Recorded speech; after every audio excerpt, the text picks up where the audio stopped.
ओम गुरुब्रह्मा गुरुविष्णु गुरुदेव महेश्वर ओम गुरु साक्षात् परम ब्रह्म तस्मै श्री गुरुवे नमः। ओम जय गुरुदेवा नमः। ओम विश्वकर्मणे नमः। नमस्कार दर्शक बंधु, मो वास्तुविद भागीरथ बिंदाणी मोर वास्तु संदेश चैनल को आपको स्वागत करुच्ची। आउ जो दर्शक बंधु मैंने मोर ये वास्तु संदेश चैनल देखुं लाइक और सब्सक्राइब करूँ जहाँफल मोर उत्साह उद्दीपना बढ़ी रही।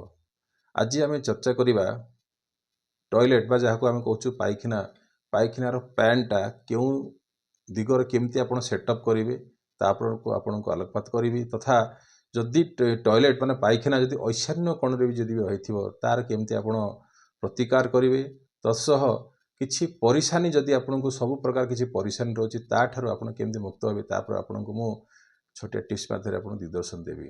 देखंतु दर्शक बंधु, जो रहिला पाइखाना ताकू आमे बा टॉयलेट जाको आमे जो कहूचे ताकू आमे केउ दिगरे रखा ता पूर्व विषय आपको तो बुझेदी फिर भी आपको कहीदे।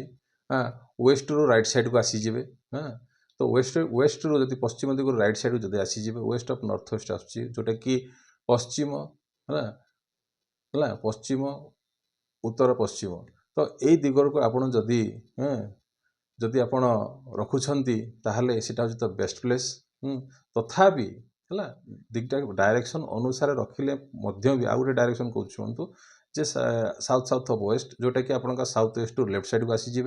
आउ गोटे जगह आसूँ आपंकर कौन ना पूर्वर अर्थात अग्निकोण रु लेफ्ट साइड को आसीजे जोटा कि आपंकर ईस्ट माने ईस्ट ऑफ साउथ ईस्ट आसूँ से नक भल हम। किंतु जदि भी आप करू भी से भाभी चिंती करिया पड़ो। टिके ओलम विलम हो गले असुविधा क्रिएट कर जोटा कि बीपी सुगर को भी टिके प्रॉब्लमेटिक करिथाए। आउ से कौन डिजीज माने शारीरिक माने असुस्थता देखाई दे थाए कौटी ना ईस्ट ऑफ साउथ ईस्ट रे। जदि आपनकर ए भला पड़ी जाइछि जदि वास्तु अनुसारे होइथिले मध्य भी किंतु तार जो पैन रो जो डायरेक्शन आपन जोडी सिटिंग करूछंती जो पाइखाना रे आपन जो सिटिंग करूछंती आपनकर सदा सर्वदा मुहटा को पटे रहिबार अछि ना उत्तर किंबा दक्षिण दिग को रहिबार अछि।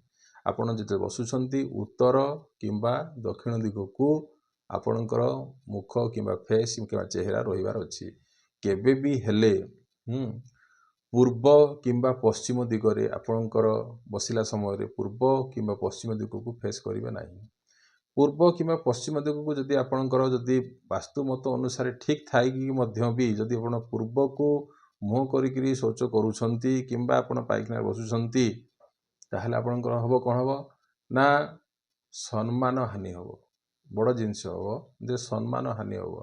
पश्चिम को किछि मात्रा रे चली जीवो किंतु या चलिबो नाही काहे आपण पछ आड को सूर्यंकर पछ को आपणकर शौच करी रखुछंती तो सेटा विधेय नुह।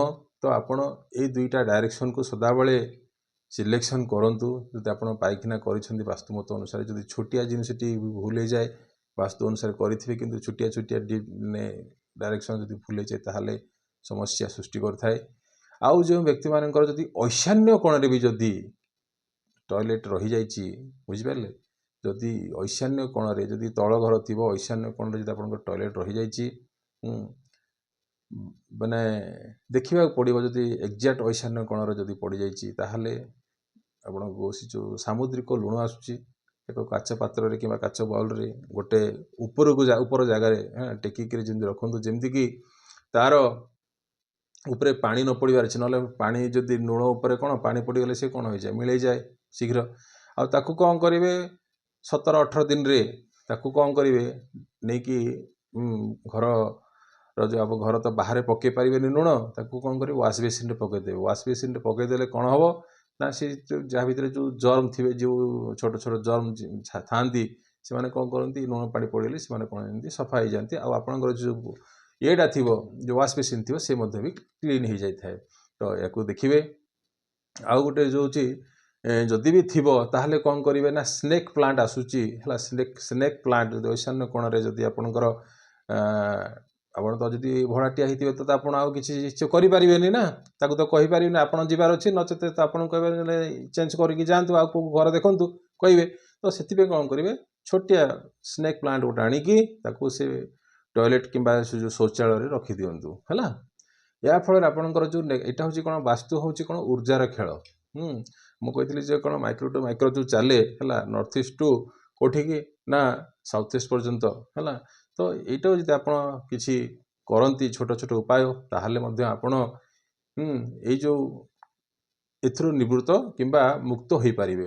ଆଉ ଗୋଟେ କହିଥିଲି କ'ଣ ଯଦି ସବୁ ପରିଶାନୀ କିଛି ଦେଖାଯାଉଛି ଆପଣଙ୍କୁ ପରିଶାନୀ ହଲ୍ ହେଉନି କ'ଣ କରିବେ କିମ୍ବା ସମସ୍ୟା ମାନେ ଯେଉଁ ସମସ୍ୟାରୁ କିଛି ରିଲିଫ୍ ମିଳିପାରୁନି ତାହେଲେ କ'ଣ କରିବେ ନା ପ୍ରତ୍ୟେକ ମଙ୍ଗଳବାର ଆଉ ରବିବାର ଦିନ ହେଲା ପ୍ରତ୍ୟେକ ରବିବାର କିମ୍ବା ମଙ୍ଗଳବାର ଦିନ ହେଲା ଏଇଟା କ'ଣ କରିବେ ସପ୍ତାହକୁ ଥରେ କରିବେ ହେଲା ମାସକୁ 4 ଥର କରିବେ ହେଲା। ଏଇ ଟାଇପ୍ର ଯଦି କରିବେ କ'ଣ କରିବେ ନା ଗଙ୍ଗା ଜଳ ହେଲା ଯଦି ଗଙ୍ଗା ଜଳ ଅଛି ଗଙ୍ଗା ଜଳରୁ ଆଣି କ'ଣ କରିବେ ଲେଫ୍ଟ ହ୍ୟାଣ୍ଡରେ ଏମିତି ରଖିବେ ରାଇଟ୍ ହ୍ୟାଣ୍ଡ ଏମିତି ରଖିକି ତାକୁ କ'ଣ କରିବେ ଅଭିମନ୍ତ୍ରିତ କରି ସେ ଗଙ୍ଗା ଜଳକୁ ଅଭିମନ୍ତ୍ରିତ କରିବେ। କେଉଁ ମନ୍ତ୍ର ନା ସିମ୍ପଲ ମନ୍ତ୍ର ଗାୟତ୍ରୀ ମନ୍ତ୍ର ହେଲା। ତ ଗାୟତ୍ରୀ ମନ୍ତ୍ର କେତେ ଥର ପଢ଼ିବେ ନା 11 ଥର ପଢ଼ିଲେ ସେଇଟା କ'ଣ ହେଇଯିବ ଅଭିମନ୍ତ୍ରିତ ହେଇଯିବ। ଆଉ ତାକୁ କେମିତି ପକାଇବେ ସେଇ ଯେଉଁ ରହିଲା ଯେଉଁ ଗଙ୍ଗା ଜଳ କୌଣସି ଫୁଲ ମାଧ୍ୟମରେ ନା ପ୍ରଥମ ଆରମ୍ଭ କରି ଐଶାନ୍ୟ କୋଣରୁ ଅଗ୍ନି କୋଣରୁ ନୈಋତ୍ୟ କୋଣ ନୈଋତ୍ୟ କୋଣରୁ ବାୟବ୍ୟ କୋଣ ପର୍ଯ୍ୟନ୍ତ ଏହାକୁ କ'ଣ ଛିଟା ମାରିବେ। ଖାଲି ଏତିକି କାମ କରିବାର ଅଛି ଛିଟା ମାରିବାର ଅଛି ହେଲା। ତ ଯଦି ଛିଟା ମାରିବେ ତାହେଲେ ଯାହା କିଛି ପରିଶାନୀ ଥିବ ତାହେଲେ ମଧ୍ୟ ବି ଆପଣଙ୍କର ପଳେଇଯିବ। ଛୋଟିଆ ଛୋଟିଆ ଉପାୟ କରି ମଧ୍ୟ ଆପଣ ରିଲିଫ୍ ପାଇପାରିବେ। ଆଉ ଚ୍ୟାନେଲକୁ ଲାଇକ୍ ଓ ସବସ୍କ୍ରାଇବ୍ କରନ୍ତୁ। ରହିଲି ନମସ୍କାର।